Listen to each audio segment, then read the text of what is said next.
Bismillahirrahmanirrahim. Assalamualaikum warahmatullahi wabarakatuh.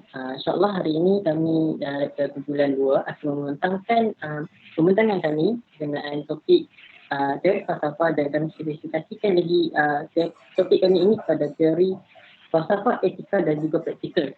Okey, secara keseluruhannya dan secara umumnya, etika ini bermaksud perwatakan, sifat ataupun kepribadian seseorang itu, di mana perkara tersebut adalah berkaitan dan melibatkan budaya dan juga agama seseorang itu, yang menyebabkan, yang boleh membuatkan mereka terikut ataupun mereka sendiri mengikuti cara hidup melalui budaya dan agama tersebut.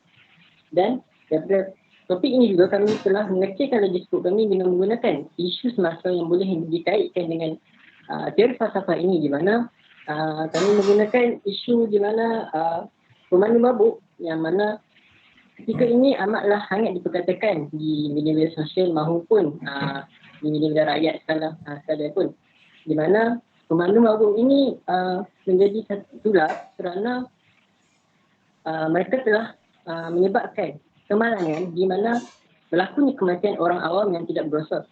Tambahan lagi, mereka juga tidak diberikan apa-apa tindakan yang setimpal, hanyalah diberikan tindakan seperti membayar saman ataupun hanya wang jaminan untuk dilepaskan begitu saja. Dan kenapa kami menggunakan isu ini? Kerana penggunaan alkohol semasa memandu merupakan salah satu perkara yang membahayakan, bukan sekadar untuk diri sendiri, malahan kepada orang lain. Okey, kenapa alkohol ini berbahaya? Dan daripada asalnya, alkohol ini adalah salah satu bahan kimia yang digunakan adalah bertujuan penggunaan yang berguna untuk masyarakat sekalian. Contohnya, pengawetan makanan, minyak wangi dan juga menghilangkan bau-bau, kerana sifat alkohol itu sendiri daripada segi kimianya adalah bersifat meruap. Tetapi apabila dimasukkan dalam bahan makanan seperti minuman, dia akan menyebabkan orang yang meminum atau memakan suatu bahan yang mempunyai bahan alkohol ini akan mengganggu kewarasan secara fizikal ataupun mental seseorang itu. Dan daripada situ juga kami telah mengeluarkan beberapa objektif daripada tajuk kami ini, di mana objektif yang pertama ialah kami ingin menjelaskan konsep falsafah, praktikal dan etika itu sendiri dalam ilmu falsafah dan hubungannya dengan isu semasa yang berlaku di dalam negara kita di Malaysia ini, khususnya isu pemandu mabuk yang melakukan kemalangan yang melibatkan orang awam hingga menyebabkan kematian. Dan yang kedua, kami telah menghuraikan konsep falsafah etika dan kepentingannya dalam kehidupan seharian bermasyarakat di dalam penerangan kami di dalam report kajian kami yang telah kemukakan. Dan yang ketiga, kami mengenal pasti faktor-faktor yang berlakunya kemalangan yang membabitkan pemandu mabuk ini dalam kalangan masyarakat di Malaysia, di mana kami ingin mengetahui puncanya kenapa berlakunya isu pemandu mabuk ini berlaku tersebut. Dan akhir sekali, kami mengkaji tahap pengetahuan dan kesedaran pelajar UTHM terhadap kesan negatif pengambilan minuman keras ini kepada diri dan juga masyarakat, yang di mana pengambilan ini melibatkan semua orang, termasuk masyarakat dan orang awam yang tidak berdosa. Dan seterusnya, kami akan beralih pada penerangan dan pembentangan seterusnya, iaitu literature review. Okey, Assalamualaikum warahmatullahi wabarakatuh. Saya Zahin dan saya akan menerangkan dalam kajian literasi untuk kajian ini. Okey, untuk kajian literasi, kami telah membuat penelitian kajian terdahulu dan juga sirah Nabi Muhammad SAW, yang mana kami untuk memahami konsep falsafah praktikal ini, kami telah memfokuskan kepada dua ini sebagai satu rujukan utama untuk memahami falsafah Amaliyah Hilaf. Okey, dari segi kajian terdahulu ada empat sebenarnya, dua teori dan dua kajian yang lama yang kami telah fokuskan. Yang pertama adalah teori Ibn Khaldun, iaitu dalam teori perubahan sosial. Ibn Khaldun menyatakan bahawa kesungguhan dan kesungguhan yang tinggi sesuatu kaum itulah merupakan satu punca bahawa kepada pembangunan negara tersebut.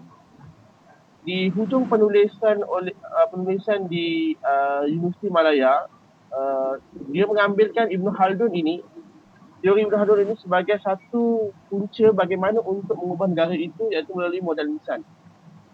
Teori Ibn Khaldun ini juga telah digunakan oleh pengkaji di Universiti Putra Malaysia untuk membuat model pembangunan insan seimbang pengajian agama, SISPA, iaitu dalam menggunakan memurnikan bahawa setiap pengajian ilmu itu perlulah diserengi dengan akhlak.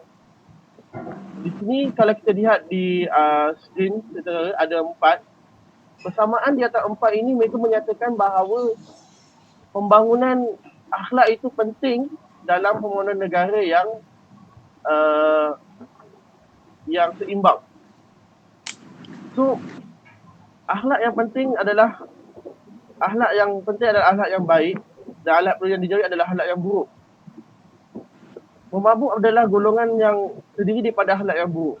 Oleh itu kami menggunakan kajian-kajian ini sebagai hujah kami untuk mengatakan bahawa akhlak yang baik adalah membawa kepada pembangunan negara yang maju. InsyaAllah.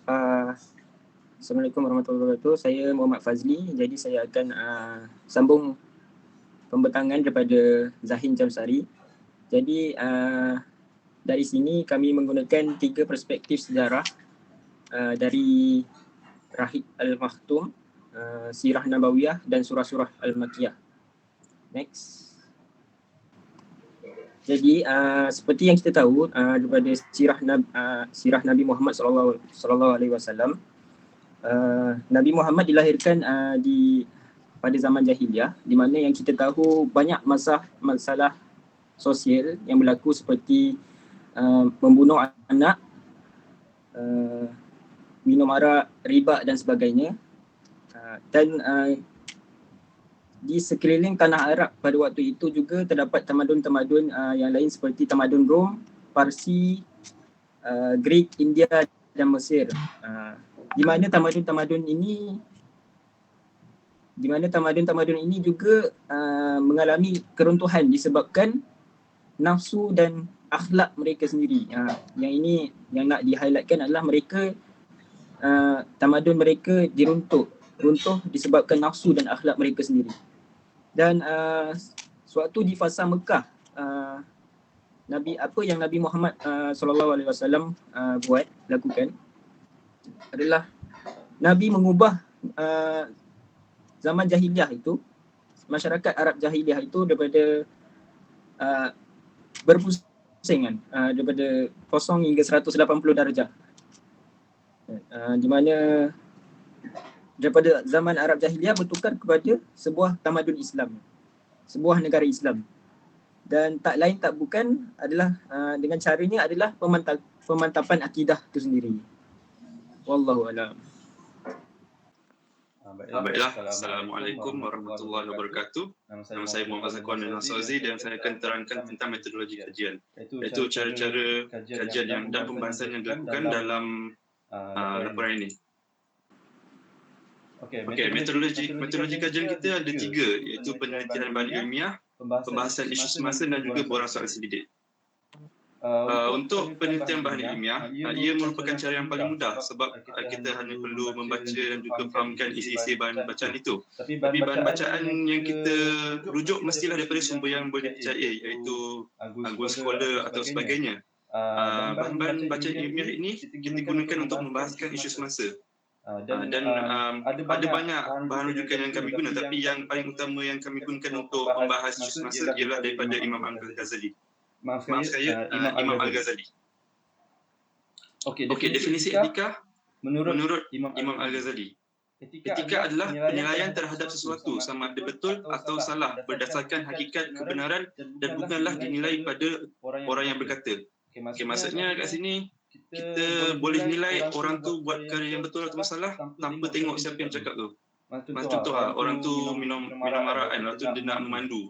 Mungkin ada orang kata, oh tak apa, orang ni boleh memandu sebab dia memandu F1 kan, so dia dah kira buat better. Tapi saya benda salah.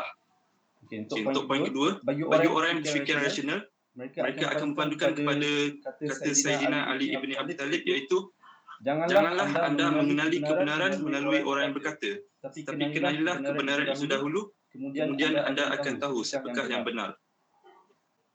Okey, sebaliknya, orang yang berfikiran lemah pula mengenali kebenaran dengan melihat siapa yang berkata dan bukan mengenali kebenaran demi kebenaran itu sendiri. Namun, Al-Ghazali berpendapat bahawa kebenaran hendaklah diteliti sekiranya orang yang berkata adalah orang yang sesat dan tak berilmu. Okey, nilai-nilai utama dalam etika menurut Al-Ghazali, nilai utama ada 4, iaitu yang menjadi prasyarat kepada keseluruhan amalan baik dalam diri seseorang. Al-Ghazali juga mengatakan 4 nilai ini sebagai pokok keutamaan ataupun pokok akhlak. Ada 4 iaitu kebijaksanaan, keberanian, pemeliharaan dan juga keseimbangan. Okay, Assalamualaikum. Nama saya Muhammad Syarul Nizam dan saya akan sambung lagi tentang metodologi kajian kami. So, yang kedua adalah pembahasan isu semasa. So, isu semasa adalah sesuatu di dalam penerbitan bersiri sama ada jurnal, majalah ataupun surat khabar, dan kami ambil rujukan kami melalui jurnal. Dan isu semasa utama yang kami rujuk adalah isu pengambilan minuman beralkohol. So, sebagaimana yang kita dapat tengok ni adalah daripada suratan akhbar, iaitu polis maut antara pemandu mabuk rempuh sekatan. So, akibat pengambilan minuman beralkohol ini, kes kemalangan berlaku yang mengakibatkan kematian dan banyak kesan-kesan negatif lain yang disebabkan oleh pengambilan minuman beralkohol inilah, seperti muntah, keracunan ataupun kerosakan pada otak. Okay, so metodologi kajian kami yang terakhir adalah borang soal selidik, di mana ini adalah cara yang praktikal dan cara paling cepat untuk mendapatkan data kami, dan dia meliputi setiap aspek topik yang dibicarakan. So, bentuk soalan yang kami kemukakan dalam borang soal selidik ini adalah soalan tertutup dan dia adalah mudah untuk dianalisis dan menyenangkan responden untuk memberikan jawapan. Dan borang soal selidik ni kami edarkan melalui media WhatsApp dalam bentuk Google Form. Baik. Bismillahirrahmanirrahim. Assalamualaikum warahmatullahi wabarakatuh. Okay, saya Muhammad Azmi bin Hamdan. Saya di sini untuk menerangkan mengenai analisis dan perbincangan projek. Sebelum ini, rakan saya ada menerangkan tentang Google Form yang diedarkan kepada mahasiswa dan mahasiswi THM. Okay. Saya dapat konkludkan dekat sini adalah terdapat 56 responden yang terdiri daripada 69.6% lelaki dan 30.4% perempuan. Yang terdiri daripada mahasiswa dan mahasiswi THM. Berikut merupakan pembahagian dari segi bangsa dan ataupun agama, iaitu di mana Melayu 80, majoriti iaitu sebanyak 80.4%, Cina 10.7%, India 7.1% dan lain-lain adalah 1.8%. Begitu juga kepada agama Islam, majoritinya adalah 80.4%, 7.1% bagi Buddha dan Kristian, dan Hindu hanyalah 5.4%. Okey. Seterusnya merupakan pemahaman. Ini merupakan tajuk, iaitu pemahaman mengenai falsafah etika dan berkaitan dengan pengambilan minuman alkohol. Berikut merupakan soalan-soalan yang telah dibahagikan kepada mahasiswa dan mahasiswi, yang di mana mereka perlu menyatakan sama ada mereka tahu ataupun tidak. Okay, berikut daripada peratusan ini, kebanyakan mahasiswa dan mahasiswi mengambil tahu tentang falsafah etika dan pengambilan minuman alkohol ini. Maksudnya mereka aware dengan isu alkohol ini dan tahu apa kesan dia dan keburukan pengambilan alkohol ini. Okey, itu sahaja dari saya dan saya teruskan kepada analisis seterusnya iaitu yang akan dibincangkan oleh Umar bin Razwan. Assalamualaikum warahmatullahi wabarakatuh. Saya Muhammad Umar bin Razwan. Saya akan menerangkan tentang dorang soal selidik pada bahagian C dan D.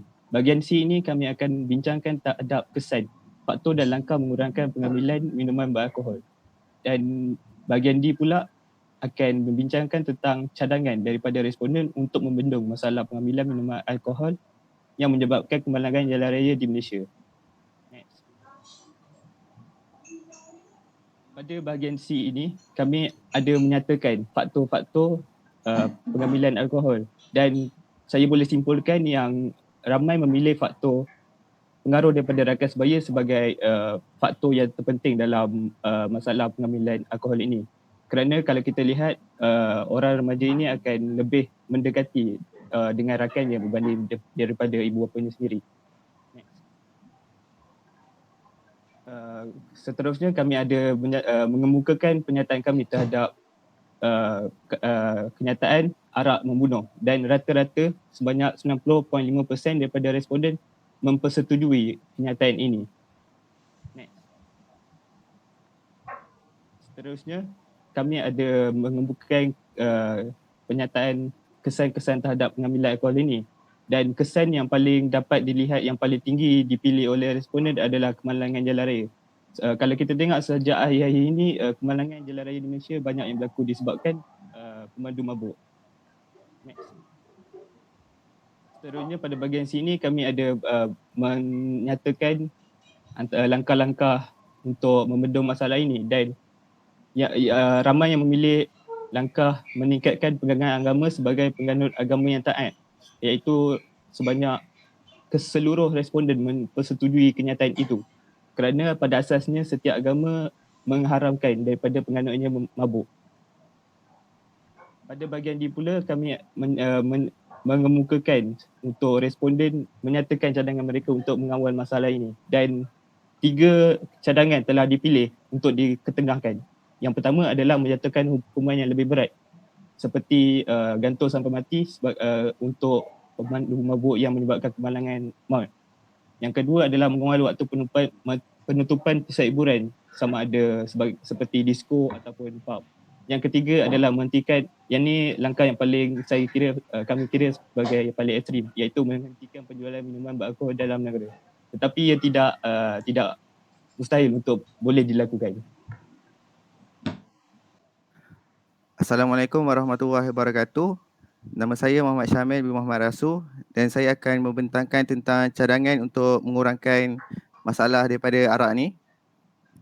Jadi yang pertama sekali, undang-undang untuk sesebuah negara untuk sesuatu kesalahan itu perlu diperketatkan. Seperti contoh yang kami ambil, pengambilan alkohol perlu diberi hukuman yang lebih berat supaya mereka tidak mengambil alkohol secara tidak terkawal. Kerana risiko pengambilan arak secara tidak terkawal ini sangat teruk sehingga boleh melibatkan nyawa seseorang. Jangan sampai nanti seseorang itu ingin membunuh seseorang tapi dengan alasan dia minum arak dulu untuk melepaskan diri dengan senang kerana mereka membuat suatu kesalahan itu secara tidak menyedarkan diri. Kerana hukuman membunuh dalam pengaruh alkohol tidak berat. Selain itu, pihak kerajaan juga perlu meningkatkan kesedaran rakyat tentang risiko bahayanya arak, seperti membuat kempen kesedaran tentang bahaya pengambilan arak kepada semua rakyat. Selain itu, ibu bapa juga boleh memberi didikan awal kepada anak-anak seperti menunjukkan contoh yang baik kepada mereka supaya mereka dibesarkan dengan nilai-nilai yang baik. Dan akhir sekali, kita perlu memupuk diri sendiri supaya dapat mempunyai rasa tanggungjawab yang tinggi dalam diri dan tidak mementingkan diri supaya kita dapat hidup secara aman dan harmoni dalam sesebuah negara. Itu saja daripada saya. Sekian, terima kasih. Okey. Kesimpulannya apa yang dapat topik yang diberi. Okey, falsafah itu bukan hanya satu ilmu atau bentuk pemikiran, tapi dia juga mempunyai kesan dan hasil terhadap kehidupan itu sendiri. Falsafah juga secara ringkasnya merupakan aliran pemikiran yang wujud dalam dunia pada hari ini. Selain daripada itu, minuman alkohol boleh menyebabkan kematian dalam pelbagai cara seperti keganasan, kemalangan, keracunan, toksik dan sebagainya. Seperti yang dinyatakan oleh rakan saya. Minuman alkohol tidak mendatangkan apa-apa kebaikan pada diri dan sebenarnya mempelajari falsafah ni dapat membentuk pemikiran yang baik dan mempengaruhi kebudayaan hidup sebuah masyarakat. Dan akhir sekali saya ada berikan satu quotes daripada Socrates, the unexamined life is not worth living. Bermaksud hidup ni kalau kita tak explore, kalau kita tak examine, tak belajar, takkan ia adalah satu kehidupan yang tidak berguna. Okey, sekian sahaja daripada kami. Terima kasih kami ucapkan dan kami juga ingin mengucapkan selamat Hari Raya. Selamat.